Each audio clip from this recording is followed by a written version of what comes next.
ఏ వ్యక్తి అయితే అపూర్వమైన జ్ఞానానికి కల విలువను అర్థం చేసుకుంటాడో అతను ఉత్తముడు అనిపించుకుంటాడు. కానీ ఏ వ్యక్తి అయితే ఇంకేదో పొందాలనే ఆశతో జ్ఞానాన్ని సంపాదిస్తాడో అతడు జీవితాంతం శ్రేష్ఠుడనిపించుకునే ప్రయత్నంలోనే ఉంటాడు. కానీ అతను ఉత్తముడు మాత్రం కాలేడు. మీరు కూడా జ్ఞానం సముపార్జించారు, కానీ ఒక ఆశయం కోసం.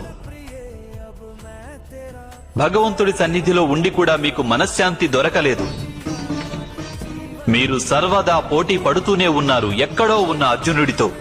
మళ్ళీ వస్తాను. భరత వర్షంలోనే శ్రేష్ఠ ధనుర్ధారినై నేను తప్పక తిరిగి వస్తానని మీకు నమ్మకం కలిగించి మరీ వెళ్తాను. మీ శిష్యులందరికన్నా నేను శ్రేష్ఠుడని అనిపించుకుంటాను. అలా జ్ఞానం సంపాదించాలని మీ ఆశయంలోనే లోపముంది.